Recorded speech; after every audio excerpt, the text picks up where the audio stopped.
திருக்குறள் வகுப்பு சற்று நேரத்தில் நடைபெற இருக்கிறது. உலகத் தமிழர் இல்லங்களின் திருக்குறள் வகுப்பு 29/11/2024 வெள்ளிக்கிழமை இரவு இன்று 2 அதிகாரங்கள் நடைபெற இருக்கின்றன. இந்த திருக்குறள் வகுப்பில் உரை நிகழ்த்த நமது கனிமொழி ஐயா அவர்கள் வர வந்துள்ளார்கள், ஆயத்தமாக இருக்கிறார்கள். என்று 2 அதிகாரங்கள் 127, 128 பற்றி விளக்குவார்கள். தலைவர் சார் அவர்கள் இன்னும் வரவில்லை என்று நினைக்கிறேன். துர்காதேவியையும் பார்வை செய்து கொண்டு மிகவும் சிறப்பாக வகுப்பு நடந்து கொண்டிருக்கிறது. மற்றபடி இங்கு வருகையாளர்கள் நமது நிகழ்வுக்கு சிறப்பாக அலங்கரித்துக் கொண்டிருக்கிறார்கள். ஃபீட்பேக், பின்னோக்கம், கேள்விகள் என்று சிறப்பிக்கின்றனர். உபாத்தியாய அவர்கள் வகுப்பு தொடங்க உள்ளார்கள். அவர்களின் திருக்குறள் மற்றும் உரை விளக்க போதனையை கேட்போம். அனைவரும் வாருங்கள். நன்றி. நன்றிங்க ஐயா. தொடங்கலாம். வணக்கம். வணக்கம். வணக்கம். வணக்கம். உலகத் தமிழர் கேட்குதுங்களா? நான் பேரை ரொம்ப வேகமா வச்சிருக்கேன். நான் பேசுறது கேக்குதுங்களா ஐயா? நல்லா கேக்குதா? ஏதாவது பின்னாடி சத்தமா இருக்குதுங்களா? கேட்குது. நன்றி நன்றி. நல்லா ஏக்கம் படிவேன். நான் இல்லைன்னா சொல்லிடுவேன். சரிங்க. ஏன்னா இது வந்து பேச்சுலதான் இருக்குது நம்முடைய வகுப்பு. பேச்சு யார் பேசணும் சரியில்லைன்னா நான் குறிச்சு சுட்டி காட்டிடுவேன். சரிங்கம்மா. சரி, இன்றைய உலக தமிழர் திருக்குறள் வகுப்பு நிகழ்ச்சியில் வகுப்பிற்கு வருகின்றிருக்கின்ற அனைத்து நல்லுள்ளங்களுக்கும் என்னுடைய வணக்கமும் வாழ்த்தும். வழக்கம் போல இந்த கிழமையும் 2 அதிகாரங்களை நாம் எடுத்துக்கொண்டு இந்த விளக்கத்தை பார்க்க இருக்கின்றோம். 127வது அதிகாரம் அவர் வயின் விதும்பல் என்ற தலைப்பிலான அதிகாரமாகும். இது கற்பியலில் அமைந்திருக்கின்றது. தலைவன் பிரிந்து சென்ற பிறகு அவன் வருகைக்காக தலைவி காத்திருத்தல் தான் இதுல அடிப்படையாக இருப்பது. மற்றும் சில செய்திகளும் ஊடே வந்து கொண்டிருக்கும். மற்றும் சில செய்திகள் என்றால் வெவ்வேறு நிகழ்வுகளின் கோர்வையாகவும் சிலது இருக்கும். அதனால இப்பொழுது தலைவியுடைய அவளுடைய வருத்தத்தை மட்டுமே, ஏனென்றால் இந்த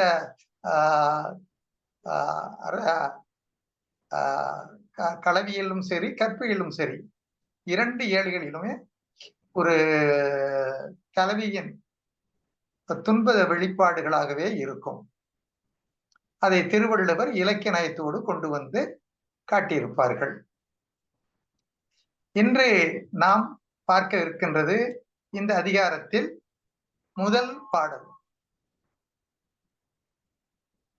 வாழற்று புற்கென்ற கண்ணும் அவர் சென்ற நாளொற்றி தேய்ந்த விரல். இது பழங்காலத்துள்ள வரலாறுகள் அல்லது மக்களுடைய பழக்க வழக்கங்களை தெரிந்து கொள்வதற்கு ஏற்ற ஒரு சிறு குறிப்பும் இங்கே கொடுக்கின்றார்கள். இந்த காலத்துல வந்து எழுதி வைத்து இத்தனை நாள் வாழ்ந்தீர்கள் போனீர்கள் சொல்றதற்கான வாய்ப்பு ரொம்ப குறைவு. அந்த நாள்ல வந்து பெரும்பாலும் 2 வகையான பெண்களும் வாழ்க்கை துறையிலே இணைந்தவர்களா இருப்பார்கள். படித்தவர்களும் இருப்பார்கள், படிக்காதவர்களும் இருப்பார்கள். இந்த படிக்காதவர்கள் என்ன செய்வார்கள் என்று சொன்னால், கரியால் கோடிடுவார்கள் சுவர்களிலே. அப்படி ஒரு நாள் போகின்ற பொழுது ஒரு கோடிடுவார்கள். அப்படி அவர் போனது எத்தனை நாள் என்பதை இந்த கோடுகளை கணக்கிட்டுக் கொண்டு அவர்கள் தெரிந்து கொள்வார்கள். அந்த செய்தி இதிலே எடுத்து திருவள்ளுவர் காட்டுகின்றார்கள். சென்ற நாள் குறிப்பை எழுதி வர விரல் தேய்ந்தது அவளுக்கு. அப்ப அந்த குறிப்பு வந்து ஒன்று அந்த மண்ணில் இருந்திருக்கின்ற கோடு போடுவதும் இருக்கின்றது, அல்லது கரிகளை வைத்து போடுகிற கோடுகளும் இருந்தது. அப்படி போடுகின்ற பொழுது அவள் விரல்களும் தேய்ந்தது, அதாவது துன்பப்பட்டது என்பதுதான். என் கண்களோ வருவழி பார்த்து பார்த்து ஒளி இழந்தன. கைகள் தேய்ந்தது ஒரு புறம், அவன் வருகையை எதிர்பார்த்து அவளுடைய கண்களும் வந்து ஒளியை இழந்து விடுகிறது. அதான் வந்து நாளொற்றி தேய்ந்த விரல் என்று அந்த 2வது அடியிலே சொல்லுவார்கள். அவர் சென்ற நாளொற்றி தேய்ந்த விரல், வாளற்று புற்ற கண்கள், அவர் வருகையை எதிர்பார்த்திருந்த கண்கள் என்று இதை நாம் மாற்றி படித்துக் கொள்ள வேண்டும். 2வது திருக்குறள், இளங்கிழாய் இன்று மரப்பின் என் தோள்மேல் கலங்கழியும் காரிகை நீத்து. இளங்கிழா என்பது தோழியை குறிப்பது. இளங்குதல் என்றால் பொழிவு, அழகு. அழகுடைய என் தோழியே. கிழா என்பது வந்து உரிமையை காட்டுவது. இப்போ நம்ம ஒரு நிலங்களை பார்க்கலாம். அந்த நிலங்களுக்கு அந்த காலத்துல என்ன சொல்லுவாங்கன்னா நிலக்கிழார் என்று சொல்வார்கள். அந்த சொற்களுடைய பயன்பாடு இன்றும் இருக்கிறது. அதை போல இந்த அழகான தன்னுடைய தோழியை சொல்லுகின்ற பொழுது விட உரிமையுள்ள கிழார்னு சொன்னால் உரிமையுள்ளவர்களை சொல்லுவது. அழகிய உரிமை, எனக்கு உரிமை உள்ளவளே என்று தன்னுடைய தோழி சொல்ல, கிழாய் என்று சொல்வது, தோழியை சொல்வது.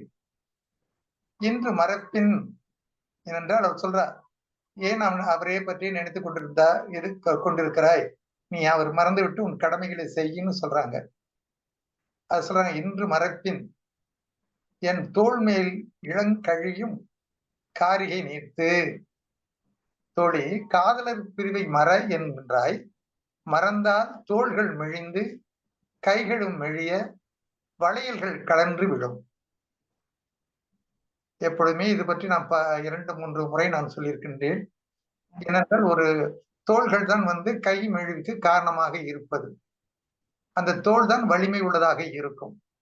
அது மெழிய ஆரம்பித்தால் உடலின் மற்ற உறுப்புகளும் மெழிய ஆரம்பிச்சிடும். அதில் ஒன்றுதான் தப்பி பிழைத்து பெருத்து கொண்டிருக்கணும்னா வயிறு மட்டும்தான். மற்ற உடல் உறுப்புகள் எல்லாம் மெழிய ஆரம்பித்து விடும். அதாவது பொதுவாக சொல்லுகின்ற செய்திகள். ஆக இவள் சொல்லுகின்றார், தோல் மெழிந்து கைகளும் மெழிய வளையல்கள் கலந்து விழும். களங்கழியும் என்பது வந்து வளையல்களை சொல்லுவது. கார்கை என்பது வந்து தன்னை குறிப்பது, ஒரு பெண்ணை குறிப்பது. நீத்து என்று சொல்லுகின்றார்கள். அதாவது கழண்டு விழுவது போல இருக்கும் என்று. 3வது திருக்குறள், உரநசி உள்ளம் துணையாய் செற்றார் வரநசி என்னும் உளேன். இந்த நசை ஈ என்பது வந்து 2 இடத்துல இருக்கிற நசை ஈ என்பது வந்து விருப்பத்தை குறிப்பது. நசை என்பது விருப்பம். நசை சொல்லுவது வந்து இங்கே வந்து நமக்கு வந்து 2 ஓசையின் அடிப்படையிலே ஒன்றுபட்டு கொண்டு இருக்கின்ற அடப்படைகள். இது இசை அலைப்படைன்னு சொல்வார்கள். அந்த காலத்துல வந்து பாடல் எழுதுகின்ற பொழுது இசையின் அடிப்படையில் தான் எழுதுவார்கள். அப்ப அதுல வந்து சந்தம் வந்து சேரல, யாப்புக்கேற்ற சந்தம் இல்லைன்னு சொன்னா கண்டிப்பாக அந்த சந்தத்தை நீட்டுவார்கள். இப்ப கூட பாடல்ல வந்து சில பேர் சந்தத்தை நீட்டி பாடுவதை பார்க்கலாம். ஆ என்பதோ ஈ என்பதோ ஊ என்பதோ இன்று பாடுகின்றவர்கள் நீட்டுவதற்கு காரணம் அந்த தாளத்துக்கேற்ப அந்த ஓசைகள் வர வேண்டும் என்பதற்காக அவர்கள் எல்லாம் இப்படி நீட்டுவார்கள். இங்கே சொல்லுகின்றார், உரன் என்றால் வீரம் அல்லது வெற்றி. இந்த வெற்றியை வேண்டிதான் வந்து என் துணைவர் சென்றார். இப்ப இது வந்து ஒரு போர்க்களத்துக்கு தன்னுடைய தலைவன் சென்றதை பற்றி சொல்லுவது. வரநசை இன்னும் உள்ளேன். ஆனால் வரவை எதிர்பார்த்துத்தான் இன்னும் நான் உயிரோடு இருக்கின்றேன். அவர் நாட்டுக்காக வெளியில் சென்று விட்டார். அவர் விரும்பி சென்றார். உள்ளம் துணையாக கொண்டு, தன்னுடைய உள்ளம் என்பது வந்து உறுதியான உள்ளம், கண்டிப்பாக நாட்டுக்காக தான் போராட வேண்டும் என்ற அந்த உள்ள உறுதியோடு அவர் செல்லுகின்றார். அவர் வரவை எதிர்பார்த்து இன்னும் நான் உயிரோடு இருக்கின்றேன் என்று இந்த 3வது திருக்குறள் நமக்கு சொல்லுகின்றது. அடுத்து 4வது திருக்குறள், கடிய காமம் பிரிந்தார் வரவுள்ளி கோடு கோடு கொடு கொடுமென்று நெஞ்சு. அதாவது கூடிய காதலர், என்னோடு கூடியிருந்த காதலர் என்னை விட்டு பிரிந்தார். அவருடைய வரவை எண்ணி, உள்ளி என்றால் எண்ணி, கோடு மரத்திலே இருக்கின்ற கிளைகளை கோடு என்று சொல்வார்கள். கோடேர் என்று சொன்னால் உச்சி என்று சொல்வார்கள். அந்த மரக்கிளை மேலே ஏறி உச்சியை அடைந்து தலைவன் வருவதை அவள் பார்த்து கொண்டிருக்கின்றாள். அப்படி யார் பார்ப்பது என்று சொன்னால் நெஞ்சு. ஏடேறும் என் நெஞ்சு என்று சொல்கிறார். என் நெஞ்சு வந்து கிளையின் மேலே ஏறி உச்சியிலே நின்று அவர் வருகையை பார்த்து கொண்டிருக்கின்றது. அவர் பிரிந்து போன பிறகு அவரோட வரவை எண்ணித்தான் இந்த நெஞ்சம் வந்து துடித்துக் கொண்டிருக்கிறது என்பதை அவர் புலப்படுத்துகின்றாள். 5வது திருக்குறள். காண்க மண். இந்த மண் என்பது அசை நிலைன்னு சொல்வார்கள். அது பொருள் இல்லை. காண்கென்றால் பாருங்கள். கொண்கணனை கண்ணார கண்டபின். கண் என்று சொன்னால் வந்து கணவனை குறிப்பது. கொண்கண்ணை கண்ணார கண்டபின் நீங்கும் என் மென்தோல் பசப்பு. என் தோள்களிலே வந்து பசப்பு நோய் அமர்ந்து கொண்டு என்னை தொல்லைப்படுத்திக் கொண்டிருக்கிறதே. பசப்பு என்றால் வந்து சோர்வு நோய் நீங்கும். எப்பொழுது? அவரை கண்ணார கண்ட பிறகு என் தோள் மேலே இருக்கின்ற அந்த பசப்பு என்பது என்னை விட்டு நீங்கிவிடும் என்று அவள் சொல்லுகின்றார்கள். மென்தோல் பசப்பு, மெல்லிய தோள்களில் உண்டாயிருக்கின்ற அந்த பசப்பு நோய் என்னை விட்டு மறைந்துவிடும் என்று தலைவன் கூறுகின்றான். தலைவி கூறுகின்றாள். 6வது திருக்குறள். வருகமன். கொண்கண் ஒரு நாள் பருகுவன் பைத நோய் எல்லாம் கெட என்று இந்த முதல் கொடுத்த விளக்கத்தில் கொண்ட திருக்குறள் தான் இது. பிரிந்து சென்ற கணவன் ஒரு நாள் வருவார். வந்தால் என் துன்பமெல்லாம் பறந்துவிட அவரோடு கூடி மகிழ்ந்திருப்பேன் என்று இந்த பகுதி அவருக்கு சொல்லுகிறது.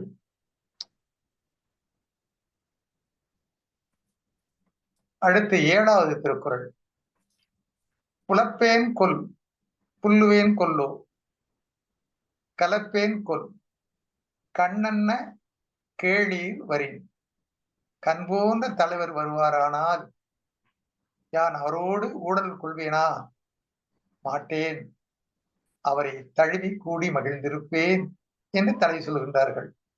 இது கடந்த கிழமையும் இதை பற்றி நான் ஓரளவு சொல்லியிருக்கின்றேன். ஊடல் என்பது வருகின்ற பொழுது அதை வளர்க்கின்ற போக்கு இருக்கிறது. ஆனால் இதிலே நமக்கு அடிக்கடி திருவள்ளுவர் அறிவுறுத்தது, ஊடல் வந்தால் அதை வளர்த்து விடாதீர்கள். அதைத்தான் கூடி மகிழ்ந்திருப்பேன் என்று ஒரு தலைவி சொல்வதாகவே அமைத்திருக்கின்றார் திருவள்ளுவர். அவரை தழுவி கூடி மகிழ்ந்திருப்பேன். புலப்பேன் கொள் புல்லுவேன். புலப்பேன் என்றால் நான் விலக மாட்டேன். புல்லுவேன் என்றால் சேர்ந்து கொள்வேன். கொல்லோ என்பது அசை நிலை, பொருள் இல்லை. கலப்பேன் கொள் கண்ணன்ன கேளீர் வரேன். கேளீர் என்றால் உறவினர், தனக்கு உறவினர். கணவர் வந்தால் அவரை விட்டு விலகி இருக்க மாட்டேன், நான் அவரோடு சேர்ந்து இருப்பேன் என்று சொல்லுவது. அடுத்து 8வது திருக்குறள். வென்றீக. வேந்தன் மனை கலந்து மாலை அயர்க்கம் விருந்து. வேந்தன் வெற்றி பெறுவானாக. ஏனென்றால் இவன் போருக்கு சென்றிருக்கின்றான். போரிலே சென்ற அந்த போர் வந்து போர் வெற்றி என்பதை அவன் குறிக்கிறான். வேந்தன் வெற்றி பெற வேண்டும், அதாவது இவனுடைய படைகள் வெற்றி பெற வேண்டும். இது வந்து பொதுவாக வந்து படைஞர்கள் மட்டுமல்ல, யாருக்குமே ஒரு தலைவன் சொல்லும் பொழுது தங்களுடைய பெருமைகள் பேசுவதை விட தங்களுடைய தலைவனுடைய பெருமை தான் பேசுவார்கள். அதனால் யார் வெற்றி பெறுவது? நாங்கள் வெற்றி பெற்றேன் என்று சொல்வதை விட என்னுடைய வேந்தன் வெற்றி பெற்றான் என்று செருக்கோடு சொல்லுகின்ற நிலைகள் தான் பெரும்பாலும் இருக்க வேண்டும். அதன் பின் யான் மனைவியோடு கூடி வருகின்ற மாலை நேரத்திற்கு விருந்து செய்வோமே. அப்படி வெற்றி பெற்ற பிறகு நான் என் மனைவியோடு சேர்ந்து மகிழ்ச்சியாக இருப்பேன், அது அந்த மாலை நேரத்துக்கு விருந்தாக இருக்கும் என்று தலைவன் சொல்லுகின்றான். 9வது திருக்குறள். ஒரு நாள் 7 நாள் போல செல்லும் சேன் சென்றார் வருநாள் வைத்தேங்குபவர்க்கு. சேன் சென்றார் என்றால் தூரம் சென்றவர்களுக்கு. ஒரு நாள் என்பது 7 நாள் போல இருக்கும். அவ்வளவு ஒரு நாளே வந்து நமக்கு 7 நாள் போல காலம் நீண்டு இருக்கும் என்று சொல்லுகின்றார். வருநாள் வைத்தேங்கு பருக்கு, எப்பொழுது வருவார் என்று ஏங்கிக் கொண்டு இருக்கின்றவர்களுக்கு ஒரு நாள் என்பது 7 நாள் போல இருக்கும் என்று தலைவி கூறுகின்றாள். 10வது திருக்குறள். பெரியண்ணாம் பெற்றாக்கால் என்னா முறிவண்ணான் உள்ளம் உடைந்து உக்க கல், தலைவன் பிரிவை தாங்காது மனநொந்து என்னுடல் மெலிந்து பிறகு வருந்துகிறது, என்னிடம் அவர் பெரும் பயன்தான் என்ன. அதாவது இங்கே அவங்க சொல்றாங்க, தலைவன் பிரிவை தாங்காது மனநொந்து என் உடல் வந்து மெலிந்து பிறகு வருந்துகிறது, வாடுகின்றது. அந்த வாடி மெழுகின்ற பொழுது அவர் என்னிடம் பெறுகின்ற பயன்தான் இன்பம்தான் என்ன என்று சொல்லுகின்றார்கள். இந்த நல்ல உடல்நிலை இருக்கின்ற பொழுதே அவர் வந்து என்னோடு மகிழ்ச்சியாக வாழ்வதை விட நான் நழிந்து விட்டு பிறகு அவர் வந்தால் அவர் என்ன பயன் பெறுவார் என்று அந்த தலைவி தலைவனுக்காக ஒரு ஏக்கத்தை வெளிப்படுத்துகின்றாள். அடுத்து குறிப்பு அறிவுறுத்தல் என்ற அதிகாரம், 128வது அதிகாரம். தலைவனும் தலைவியும் ஆர்வத்தை அறிவுறுத்துகின்ற பகுதிகள். இங்கே பெரும்பகுதி தலைவியின் ஆர்வம் தான் அதிகமாக இருக்கும், தலைவனுடைய கருத்து கொஞ்சம் குறைவாக இருக்கும். குறிப்பு என்றால் இதுல மிக முக்கியமாக இந்த பகுதியிலே திருவள்ளுவர் என்ன செய்கின்றார் என்றால், ஆண்களைப் போல மனந்திருந்து அல்லது விளையாட்டாக கூட வந்து பெண்கள் தங்களுடைய மன உணர்வுகளை எதுவும் சொல்ல மாட்டார்கள், குறிப்பால் அதை உணர்த்துவார்கள். அந்த குறிப்பையும் வந்து ஆர்ப்பாட்டமாக செய்ய மாட்டார்கள். அது எப்படி அந்த குறிப்புகளை எந்த வகையில் என்பதை ஒரு சில பகுதிகளை வந்து திருவள்ளுவர் இங்கே எடுத்து காட்டுகின்றார். அதை நாம் பார்ப்போம்.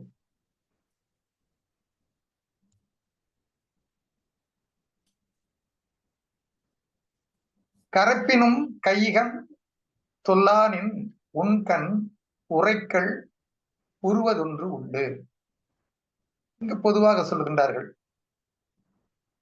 கரப்பினும் நீ மறைத்தால் கூட, நீ உன்னுடைய மன உணர்வுகளை மறைத்தால் கூட உன்னையே மீறி உன் மைதீட்டிய கண்கள் சொல்லும் செய்தி ஒன்று இருக்கிறது தலைவியே என்று அவன் சொல்லுகின்றார்கள். அவள் தன் உள்ளத்தில் இருக்கிறதை மறைக்கின்றாள், அவளையும் மீறி அந்த மைதீட்டிய கண்கள் அதன் மூலம் அந்த செய்தியை வெளியிடுகிறது. இது குறிப்பு. இதை வந்து இதான் மன இயல் என்று சொல்வார்கள், குறிப்பால் உணர்கின்ற செய்திகள். இன்று யாரும் குறிப்பை உணர்ந்து கொண்டு செயல்படுவது மிக குறைவு. அந்த குறிப்பை உணர்கின்ற ஆற்றல் நமக்கு வந்து விட்டால் வாழ்க்கை உண்மையிலே நன்றாக இருக்கும். இவள் அவளுடைய கண்களுடைய என்ன சொல்லுவோம், அந்த செய்தி என்ன சொல்லுது என்பதை அவன் தெரிந்து கொள்கின்றவனாக இருக்கின்றான். கண்ணிறைந்த காரிகை காம்பேர் தோல், பேதைக்கு பெண் நிறைந்த நீர்மை பெரிது, கண்ணை கவரும் அழகும் மூங்கில் போன்ற தோள்களும். அது காம்பேர் என்பது வந்து கட்டுக்கட்டா இருக்கும் இந்த மூங்கில்ல, அதான் காம்பேர் தோல் என்று சொன்னால் வந்து அதை போன்ற அந்த மூங்கிலை போன்ற தோள்கள். மூங்கில் என்பது வளவளப்பாக இருக்கும், அது மென்மையாகவும் இருக்கும். அதை போன்ற தோள்களை பெற்றவள் அந்த பெண் என்று சொல்கின்றார்கள். பேதைக்கு பெண் நிறைந்த நீர்மை பெரிது, கண்ணை கவரும் அழகும் மூங்கில் போன்ற தோள்களும் அமைந்த காதலியின் பெண்மை தன்மை பெருமைக்கு உரியது. எது அந்த பெண்மை தன்மை? தன்னுடைய உணர்வுகளை வெளிப்படுத்தாத தன்மைகள், அதுதான் அவர்களுக்கு பெருமையை பெற்றுத்தரும் என்று திருவள்ளுவர் சொல்லுகின்றார்கள். அது பொதுவாக இன்றைய காலகட்டத்திலும் பலரும் அதை போற்றுகின்றார்கள் என நாம் கருத இடம் உண்டு.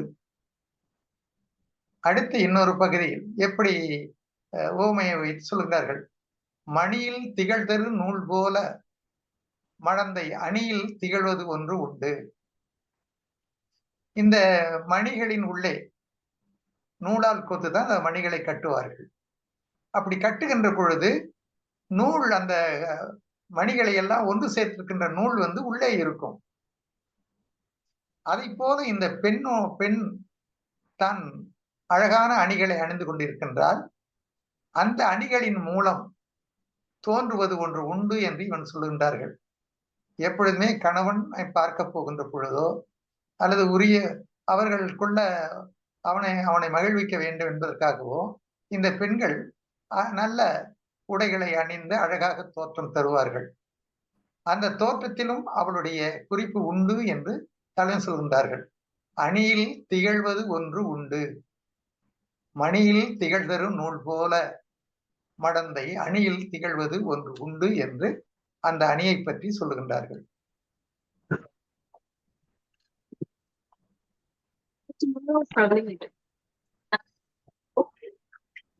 அடுத்து 4வது திருக்குறள். முகை முக்குள் உள்ளது நாற்றம் போல் பேதை நகைக்கு உள் உள்ளதொன்று உண்டு. நகைக்கும் மூக்கு, அதாவது முகை முக்குன்னு சொன்னால் வந்து அரும்பை சொல்வார்கள், முகை என்று சொல்வார்கள்.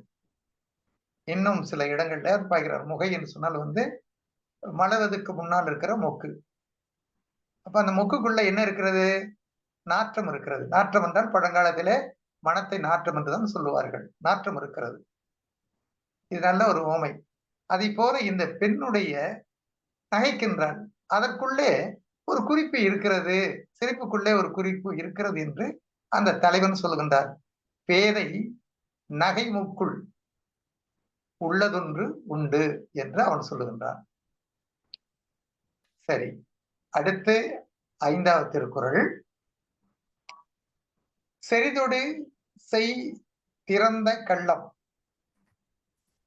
உறுதுயர் தீர்க்கும் மருந்து ஒன்று உடைத்து. என் காதலி என்னை பார்க்கின்றார், நோக்குகின்றார். அந்த நோக்கு என்பது பொது நோக்காக இல்லை, ஒரு கள்ள குறிப்பால் அவள் நோக்குகின்றாள். அதான் கள்ளம் என்று அங்கே திருக்குறள் சொல்கிறது. செறிதோடு செய்திறந்த கள்ளம், கள்ள குறிப்பால் பார்க்கின்றாள். நான் படும் துன்பத்தை தீர்க்கும் மருந்து ஒன்று இருக்கிறது. அவளோடு பேசி பழக வேண்டும் என்ற அந்த துன்பத்தை போக்குகின்ற மருந்து அந்த சிரிப்பின் மூலம் இருக்கிறது என்று தலைவன் சொல்லுகின்றான். 6வது திருக்குறள் பார்ப்போம். பெரிதாற்றி பெட்ப கலந்தால் அரிதாற்றி அன்பின்மை சூழுவது உடைத்து. தலைவர் என்னுடன் கூடி மகிழ்வது பிரிவு துன்பம் போக்குவதாய் இருந்தாலும் அது அவர் மீண்டும் தன்னை விட்டு பிரிந்து போவாரோ என்ற உணர்வை தூண்டுவதாக இருக்கிறது. கணவனும் மனைவியும் கூடி மகிழ்கின்றார்கள். அந்த மகிழ்ச்சியிலும் அவளுடைய துன்பம் ஒன்று அங்கே வந்து சேர்கிறது. மீண்டும் தலைவன் என்னை விட்டு பிரிந்து போய் விடுவாரோ, அது மீண்டும் பிரிவை உணர்த்துகின்றது. அதனால்தான் தலைவர் என்னோடு மிகுந்த அன்போடு இருக்கின்றார் என்று அவள் நினைக்கின்றாள் என்று கூட சிலர் வந்து தாங்கள் ஏதாவது ஒன்றை சாதிக்க வேண்டும் சொன்னால் ஒரு ஆணோ பெண்ணோ ரொம்ப அன்பாக தலைவனிடத்துல தலைவி இடத்துல அவர்கள் அதை காட்டுவார்கள். ரொம்ப அன்புள்ளது போல பிரியம் உள்ளது போல காட்டிக்கொள்வார்கள். அதுல ஏதோ ஒரு மறைந்திருக்கிறது என்ற ஒரு செய்தியை நாம் தெரிந்துக்கலாம். இது ஒரு மன இயல் அமைந்த ஒரு திருக்குறள் தான். அடுத்து 7வது திருக்குறள்.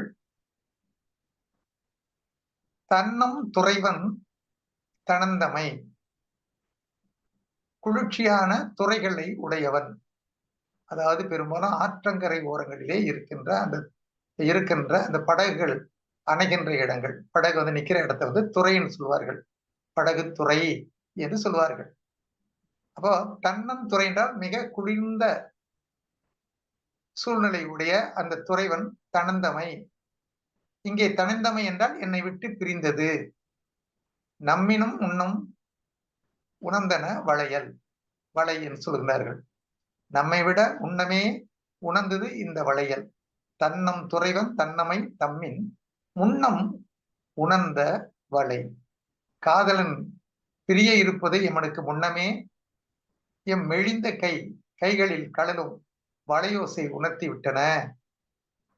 அவன் அவன் இவளை விட்டு பிரிந்து போகவில்லை, இருந்தாலும் பிரிந்து போவான் என்ற உணர்வு அவளிடையே இருக்கும் பொழுது அதுவும் அவள் உடல் துன்பத்தை தருகிறது.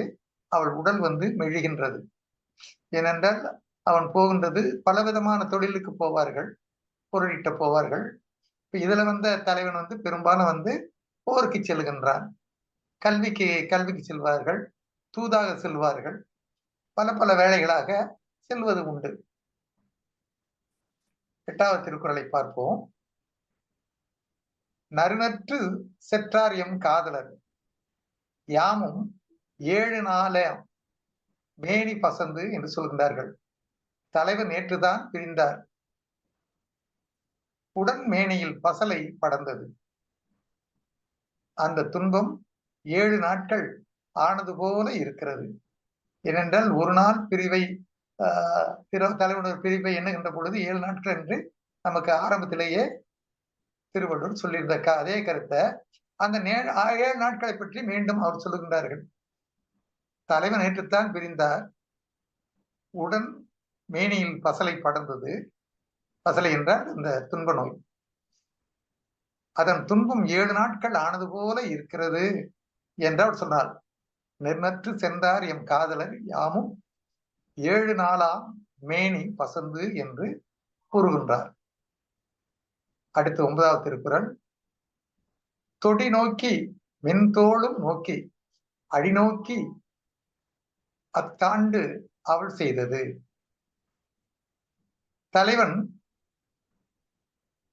மன்னிக்க வேண்டும். தலைவி தன் வளையலையும் தோள்களையும் காலடியையும் நோக்கியது. அவள் பார்க்கின்ற பார்வை பாருங்க. முதல்ல தலைவி தன்னுடைய வளையல்களை பார்க்கின்றாள், அடுத்து தன் தோள்களை பார்க்கின்றாள், 3வது காலடியை பார்க்கின்றாள். இது எதை காட்டுகிறது? தலைவன் பிரிவை குறிப்பதாக இருக்கிறது. இந்த குறிப்பு என்று சொல்வது அறிந்து கொள்வது அரிதான ஒன்று. இருந்தாலும் சங்க இலக்கியங்களை பார்க்கின்ற பொழுது இந்த மன இயல் அடிப்படையில் இருக்கிற குறிப்புகளை எடுத்து சொல்வார்கள்.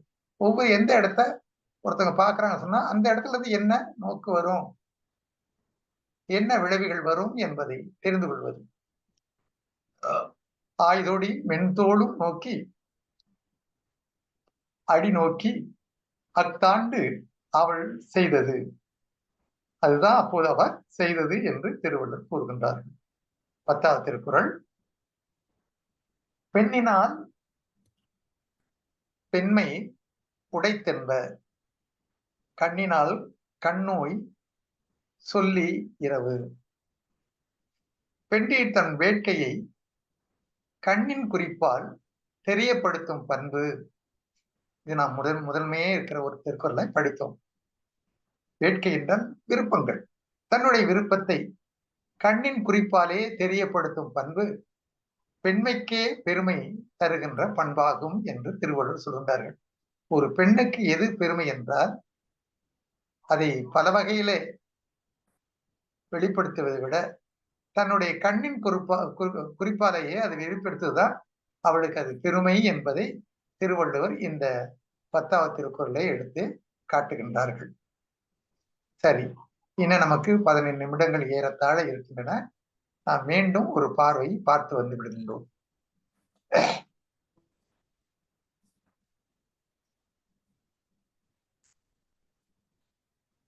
வாளற்று புற்கன்ற, அதாவது முதல் பகுதியில் இருக்கிற அதிகாரம்.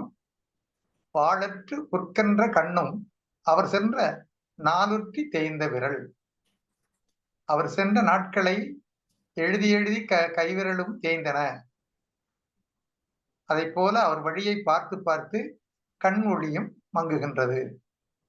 2வது, இளங்காய் கிழாய் இன்று வரப்பின் என் தோள் மேல் இளங்கழியும் காரிகை நீத்து. தலைவருடைய பிறவை மறை என்கின்றார். அப்படி நான் மறந்து விட்டால் தோள்கள் மெழிந்து என் கைகளும் மெழுகின்றன. அந்த கைகளிலே போடப்பட்டிருக்கின்ற வளையல்களும் கலந்து விடுமே என்று அவள் கூறுகின்றாள். 3வது திருக்குறள். நாட்டின் வெற்றியை விரும்பி ஊக்கத்தோடு சென்ற தலைவர் வரவை விரும்பியே யான் இன்னும் உயிரோடு இருக்கின்றேன். உரநசை உள்ளம் துணையாக செற்றார் வரல் நசை இன்னும் உளேன். 4வது திருக்குறளை பார்ப்போம். கூடிய காமம் பிரிந்தார் வரவுள்ளே கோடு கோடெரு மென்று என் மென்னெஞ்சி. அதாவது என் மென்மையான நெஞ்சி என்ன செய்கிறது? மரக்கிளைகளின் கோடுகளிலே ஏறி, இந்த உச்சியிலே ஏறி நின்று அவர் வரவை பார்த்து கொண்டிருக்கின்றது. அந்த அளவுக்கு அவளுடைய ஆர்வம், கணவன் வரவை பார்க்கின்ற ஆர்வம் அந்த மேலே மரக்கிளை மேல உச்சியில போய் நின்று இருக்கின்றவர்களே அந்த கிளை ஒளிந்து கீழே விழுந்து அது சில சமயத்துல மரணத்தையும் தந்துவிடும். அதை போல துன்பத்தை கொண்டு தன் கணவன் வரவை அவள் எதிர்பார்த்து கொண்டிருக்கின்றார். கூடிய காமம் பிரிந்தவர், என்னோடு சேர்ந்திருந்து அன்பு தந்தவர் என்று பிரிந்து சென்றிருக்கின்றார். அவர் வரவுக்காக என் நெஞ்சு இத்தகைய துன்பத்தை சுமந்து கொண்டிருக்கிறது என்று அப்பெண் சொல்லுகின்றாள். 5வது திருக்குறள். காண்கவன் கொண்கண்ணை கண்ணார கண்டபின் நீங்குமென் மென்தோள் பசப்பு. என் தோள்களிலே ஏறி நிற்கின்ற அந்த பசப்பு நோய் நான் கணவனை கண்டவுடனே அது பறந்து ஓடிவிடும் என்று சொல்கின்றார்கள். கணவனை பார்த்து விட்டால் என்னுடைய துன்பமெல்லாம் போய்விடும் என்று அந்த மனைவி இதில் எடுத்து காட்டுகின்றார்கள். 6வது திருக்குறள். வருகமன் கொண்கண் ஒரு நாள், கண்டிப்பாக ஒரு நாள் அவர் வருவார், ஒரு நாளைக்கு வருவார். பருகுவன் பைத நோய் எல்லாம் கெட, எனக்கு உற்ற இந்த நோயெல்லாம் கெடுகின்ற அடிப்படையில் அவரோடு நான் கூடி மகிழ்ந்திருப்பேன் என்று தலைவி சொல்லுகின்றாள். சரி, 7வது திருக்குறள். புலப்பேன் கொல் புல்வேன் கொல்லோ கலப்பேன் கொல் கண் அன்ன கேழி வரின். கண்ணை போன்ற என்னுடைய கணவர் தலைவர் வந்தால் அவரை புறக்கணிக்க மாட்டேன், அவரோடு சேர்ந்து மகிழ்ந்து இருப்பேன் என்று இந்த பகுதி சொல்லுகிறது. புல்லேன் கொல் புல்லுவேன் கொல்லோ கலப்பேன் கலந்திருப்பேன் கொல் கண்ணன்னார் கேளீர் வரின். கேளீர் என்றால் உறவினர். இங்கே உறவினர் என்பது கணவனை குறிப்பது. வென்றீக வெற்றி பெற்று அவனுக்கு வெற்றியை தர வேண்டும் மன்னனுக்கு. அப்படி வெற்றியை தந்த பிறகு மனை கலந்து மாலை அயர்கம் விருந்து, மாலை நேரத்தில் நான் அந்த தலைவனுக்கு விருந்து வைப்பேன், என் வெற்றிக்கு விருந்து வைப்பேன் என்று சொல்லுகிறது. இப்ப அவனுடைய நோக்கம் மிக விரைந்து வெற்றியை பெற்று தர வேண்டும் என்ற மன ஊக்கம் பெற்றது. இங்கே பெண்ணுடைய உணர்வை விட அந்த கணவனுடைய அல்லது அந்த தலைவனுடைய உணர்வு காட்டப்படுகிறது. ஏனென்றால் வேந்தனுக்கு விருந்து வைப்பேன் என்று சொல்லுவது அவன்தான்.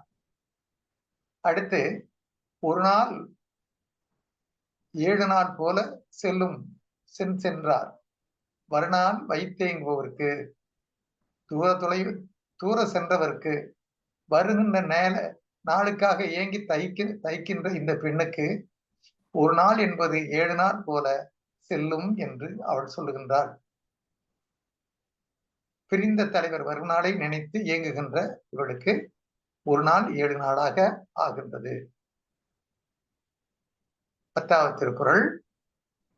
பெற்றினாம் பெற்றேன் கால் என்னா முறியன் நான் உள்ளம் உடைந்து உக்க கால்.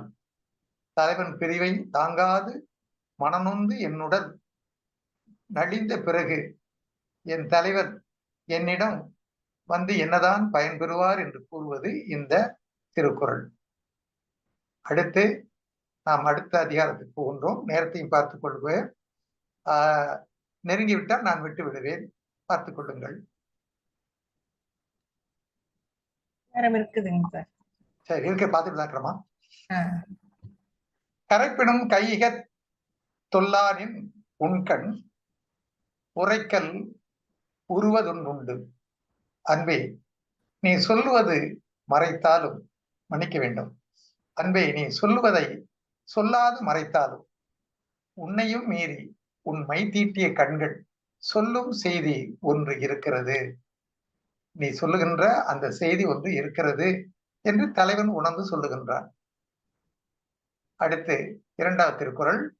கண்ணிறைந்த காரிகை காம்பேர் தோள், பேதைக்கு பெண் நிறைந்த நேர்மை பெரிது. அப்ப 2 திருக்குறள்ல தலைவனை பற்றி சொல்லிவிட்டு அடுத்த திருக்குறள்ல இவர் தலைவனை தலைவி சொல்வதாக அமைகின்றது. கண்ணை கவரும் அழகும் மூங்கில் போன்ற தோள்களும் அமைந்த காதலியின் அழகுடைய காதலியின் அழகிற்கு பெண்ணின் தன்மை பெருமைக்குரியது. அந்த அழகை பெற்றிருக்கிற அந்த பெண் தன்னிடத்திலே பெண்மை தன்மையை, இந்த மென்மை தன்மையை அவள் கொண்டு வாழ்வது, அதை தன்னுடைய உணர்வுகளை எல்லாம் வெளிப்படுத்தாமல் வாழ்கின்ற வாழ்க்கை, அதுதான் அவளுக்கு பெருமைக்கு உரியது என்று திருவள்ளுவர் சொல்லுகின்றார். மணியில் திகழ்தரு நூல் போல மடந்தை அணியில் திகழ் தருவது ஒன்று உண்டு. மணியிலே கோக்கப்பட்ட நூல் அதை உள்ளே இருந்து ஒரு குறிப்பை தருவது போல இந்த அழகானவள் அணிந்த அணிகலன்கள் அது அவளுடைய பார்வையிலும் ஒரு குறிப்பு இருக்கிறது என்று தலைவன் சொல்லுகின்றார். 3வது திருக்குறள்ல 4வது திருக்குறளுக்கு செல்லுகின்றோம். முகை மூக்குள் உள்ளது நாற்றம் போல் பேதை நகை மூக்குள் உள்ளதொன்று உண்டு. அதாவது அரும்புக்குள்ளேயே மனம் இருக்கிறது. அதுபோல இந்த பெண்ணின் சிரிப்புக்குள்ளேயே அவளுடைய குறிப்பு இருக்கிறது. என்னென்ன காட்டியிருக்கின்றார் பாருங்க. கண்ணை காட்டுகின்றார், அதன் பிறகு சிரிப்பை காட்டுகின்றார். வேற எதையுமே அந்த பெண்ணுடைய உணர்வுகளை காட்டுவதற்காக எதுவும் செய்யவில்லை. 5வது திருக்குறள். செறிதொடி செய்திரத்த கள்ளம் உறுதுயர் தீர்க்கும் மருந்தொன்று உடைத்து, என் காதலி என்னை நோக்கி கள்ள குறிப்பால் பார்க்கின்றாள். நான் படும் துன்பத்தை தீர்க்கும் மருந்தாக அந்த பார்வை இருக்கிறது என்கின்றான் தலைவன். 6வது திருக்குறள். பெரிதாற்றி பெற்ப கலத்தல் அரிதாற்றி அன்பின்மை சூழ்வதுடைத்து, பெரிதாற்றி தலைவரினுடன் கூடி மகிழ்ந்து பிரிந்து சென்ற அந்த துன்பத்தை போக்குவதாய் இருந்தாலும் அது மீண்டும் பிரிவை உணர்த்துவதாக இருந்தது. அவர் வந்து விட்டார், அவளோடு மகிழ்ந்திருக்கின்றாள். ஆனால் அந்த மகிழ்ந்து இருக்கிற அந்த நிலை கூட அவர் தன்னை பிரிந்து போய்விடுவாரோ என்ற உணர்வோடு அது இருக்கின்றது. 7வது திருக்குறளை பார்ப்போம். தனந்துறைவன் தன்னமை தன்தமை தந்தமை நம்மினும் உண்ணம் உணர்த்த வளையல். தலைவனோடு சேர்ந்திருந்து மகிழ்ந்த அந்த மகிழ்ச்சி இன்று இல்லை, மன்னிக்க வேண்டும். தனந்தமை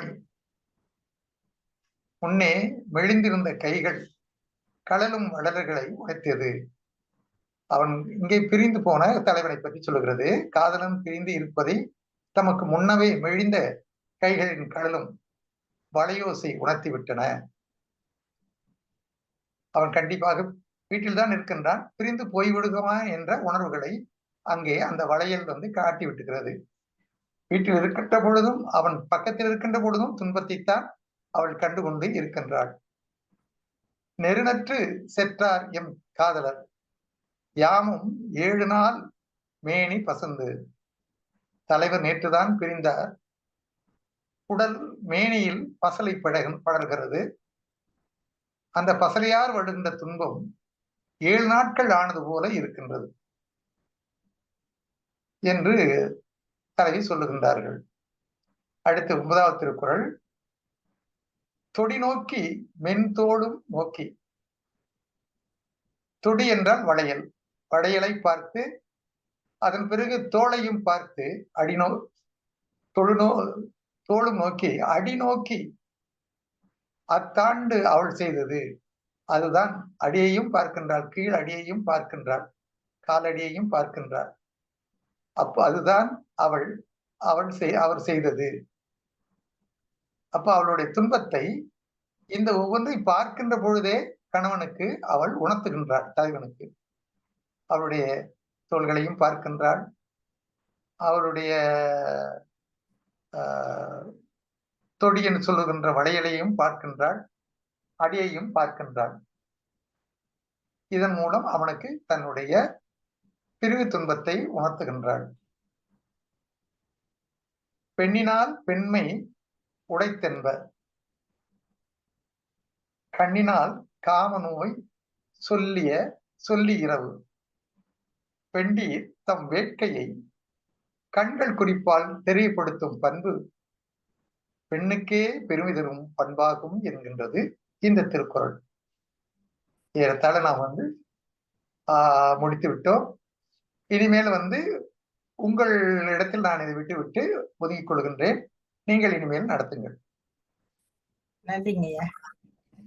மிக்க நன்றி. தலைவர் அவர்கள் இருக்கிறாரா என்பது தெரியவில்லை. உரையாற்ற அவளை வணங்கி வரவேற்கின்றோம். பாருங்கள் தலைவர் ஐயா இருக்காரா? தலைவர் இருக்காருங்களா? யார் இருக்கிறாரு சார்? ராஜுன்னு இருக்காங்க. அவங்க யாரு? இந்தியாவில இருந்து இருக்காங்களா? யாரு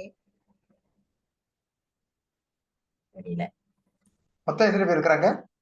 8 பேர் இருக்காங்க ஐயா. வந்துட்டாங்க கொஞ்சம் பேரு. ஆகவே நான் ஆசானவர்கள் திருக்குறள் உரை விளக்கம் நிகழ்த்தியது ரொம்பவும் மிக்க சிறப்பாக இருந்தது. மிக்க நன்றிங்க ஐயா. ஒரு நேரம் 20 அதிகாரங்களையும் சிறப்பாக உணர்த்தினீர்கள். வருகை தந்துள்ள அன்பு உள்ளங்கள் இங்கு தங்களது கருத்துகள், கேள்விகள் அல்லது வாழ்த்து, பாராட்டு தெரிவிக்கலாம். ஏனென்றால் புதிதாக வந்தவர்களும் இருப்பார்கள் என்று நினைக்கிறேன். அதை கொஞ்சம் அறிமுகம் படுத்திக் கொள்ளலாம்.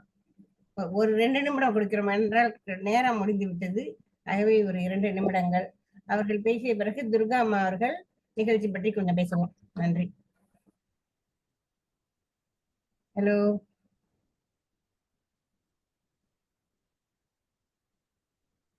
நான் கொஞ்சம் பேரை வேணா வாசிச்சுட்டு போறேன். தட்சாயணி அம்மா, நீங்க கொஞ்சம் பேசிக்கிட்டு இருந்தீங்க ஐயா கிட்ட. கொஞ்சம் ஒரு வாழ்த்து. வணக்கம்மா. வணக்கம்மா. ரொம்ப நன்றிங்கம்மா. சொல்லுங்கம்மா. இல்ல, வகுப்பு எப்பயும் போல சிறப்பா இருந்துச்சு. ரொம்ப நன்றி சார். நன்றி. ஐயா அன்பு வணக்கம் ஐயா. வணக்கங்க ஐயா. ஐயா தமிழ் சாத்தன் பேசுறேன் ஐயா. ஐயா எப்படி நலமா இருக்கிறீங்களா ஐயா? மிக்க நலமாக இருக்கின்றோம். பேசுறீங்க. நான் இது நினைக்கிறேன் 3வது முறை நினைக்கிறேன். உயர்வு ஐயா.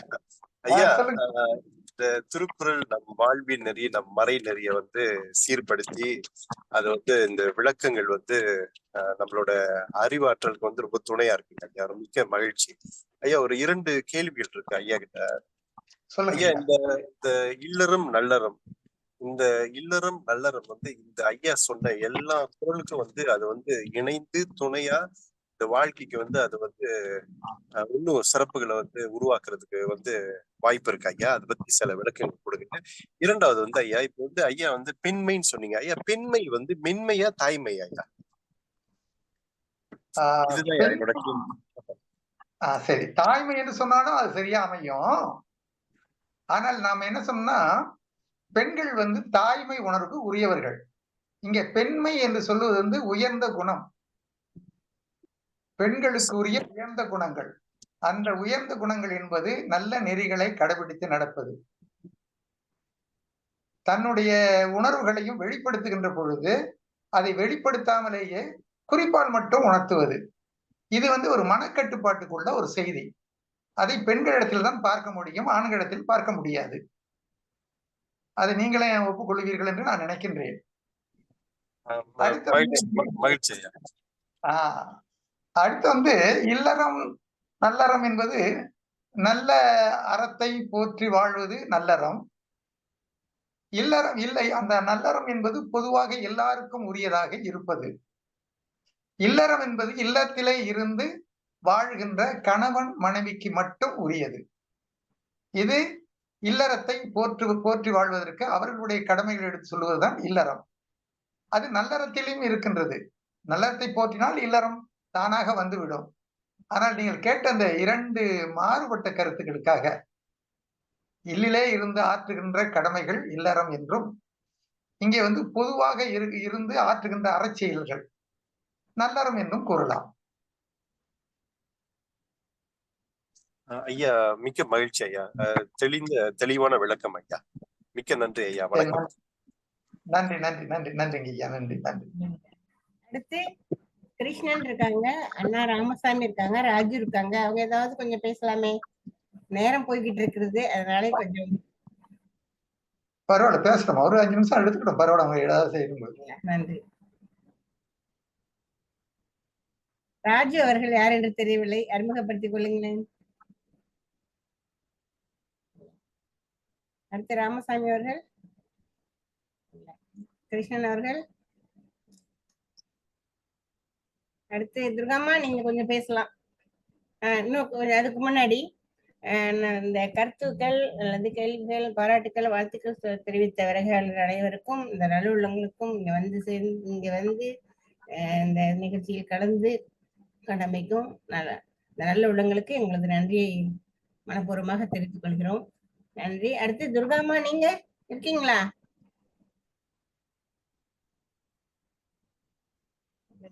வரல போல இருக்காங்க, பேர் இருக்கு, ஆளுக்கணும். நன்றிங்க ஐயா. முடிச்சிடலாமா? வணக்கம். வாங்க.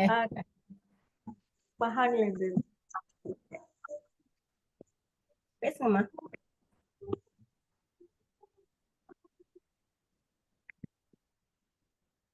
ஆகாங்கல இருந்து யார் அது? துர்கா. ஆகாங்கல இருந்து யார் பேசுறீங்க? இல்ல இங்க அவங்க நீ சொன்னீங்க துர்கான்ட்டு, அந்த துர்கா வேற, இந்த துர்கா வேற. ஓகே. அப்ப பேசுங்கம்மா, பேசுங்க. துர்காங்களா? பாக்குங்கன்னா பகாங்கல இருந்து பேசுறீங்க?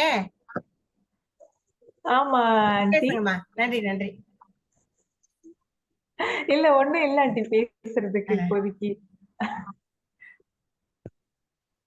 அவங்க என்கிட்டயே பேச மாட்டாங்க, இங்க பொதுவா பேசுறதுக்கு இருந்ததுனாலதான் நான் சொல்றேன். ஏதாவது சும்மா ஒரு வார்த்தை எப்படி சொல்லலாம், அப்பா, சாரு, ஐயா அப்படி சொல்லி ஏதாவது அவருக்கு சொல்லலாம் ஆசானுக்கு. நன்றி. ஆமா, ஐயாக்கு போல வெள்ளிக்கிழமை அவங்க கிளாஸ் நடத்துறாங்க. அவரோட முயற்சிக்கு ரொம்ப நன்றி. அவரோட கிளாஸ், அவரோட எடுகேஷனுக்கு ரொம்ப நன்றி. நன்றி. பேசுறதுக்கே உனக்கு அவார்ட் கொடுக்கலாம். ராஜு, இன்னொருத்தவங்க கிருஷ்ணன்னு பார்த்தேன் பேரு. அவர் எப்பயுமே வராரு, பேச மாட்டாரு. ராமசாமி. இல்ல, நான் பேசுறேன். கேக்குதுங்களா? கேக்குதுங்க. நல்லா தெளிவா, அழகா, விளக்கமா, நமக்கு புரியும்படி ஆசிரியர் நல்லா சொல்லி கொடுத்தாரு. இது ரொம்ப மனப்பூர்வமான நன்றி ஆசிரியருக்கு. நன்றி ஐயா. நன்றிங்க ஐயா. சாத்திரம் சார் பேசுனாங்க, அவங்களுக்கு எல்லாருக்குமே நன்றி.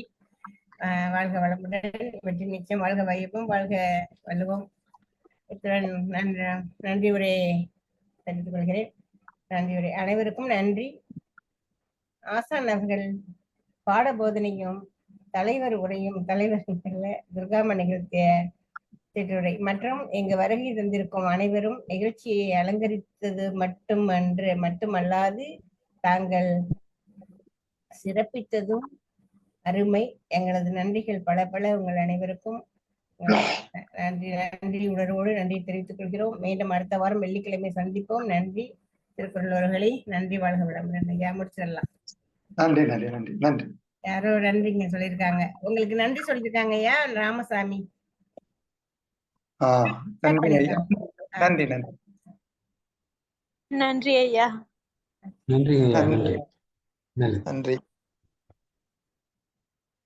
நன்றிங்க. வகுப்பில் கலந்து கொள்ள இயலவில்லையா ராஜு, இது கொடுத்திருக்காங்க, ஓ நன்றி. ஸ்டார்ட் பண்ணிருக்காங்க. ஆமா, கலந்து கொள்ள முடியல போல, ஆனா பேர் இருக்கு, பேச முடியல. ஓகே, நன்றி நன்றி. சரி சரி அடுத்தடுத்த வாரங்களில் வந்து கலந்து கொள்ளுங்கள். ரொம்ப நன்றி. நன்றிங்கம்மா. மிக்க நன்றி. நன்றிங்க ஐயா. முடிச்சிடலாமா? முடிச்சிருங்க. தமிழகம் சென்று இன்றுதான் திரும்பினேன். சார் நினைக்கிறேன், தலைவர் அவர்கள் நினைக்கிறேன். நன்றிங்க சார்.